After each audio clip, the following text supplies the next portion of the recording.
Good evening, LC people.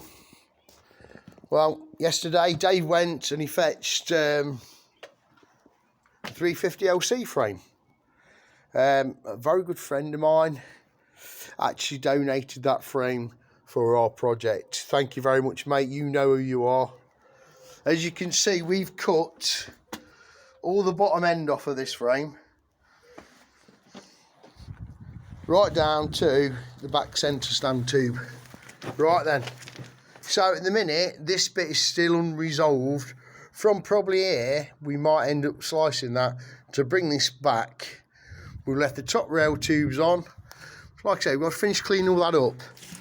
We have an engine mount in there, so if we can extend those pipes and do something with that bit, that'll be fine. Right, what we had is, we had a bottom engine mount in here.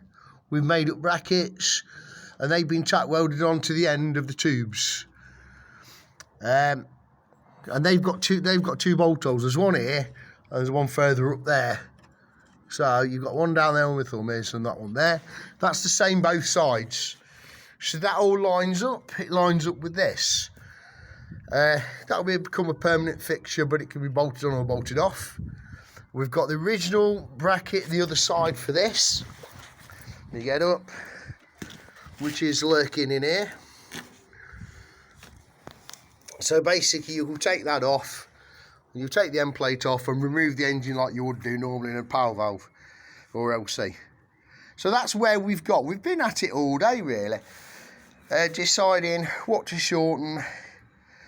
We cut the things as long as possible, then trim to suit. So we've still got some work to do with this. All that in the inside there wants welding up properly. So that's the brackets all work quite well. Like I say, there's just this bit here because it's very fugly. Where they were, like I say, we cut and bend. We can't put radiators on the front, and we're going to have two narrow side radiators, one on each side of the bike, and I think it's all going to fit with the rest of the things. It'll look quite funky and quite different. Other than that, no, we've still left the ratchet strap on it until we finish these top engine mounts. But the bottom engine mounts are now good. That's good.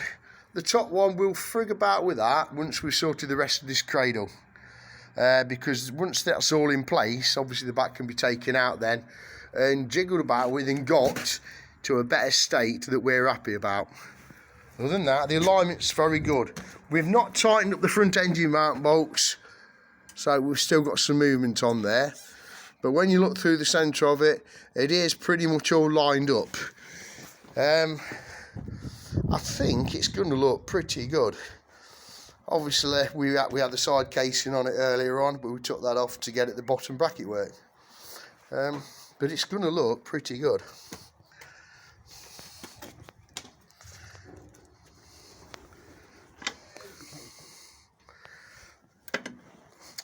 You agree? I think that's was the only option we had other than making bracket work up, was to cut up an old frame so it could donate its parts.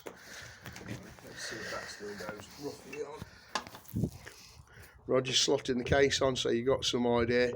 We had it on and bolted it on earlier on.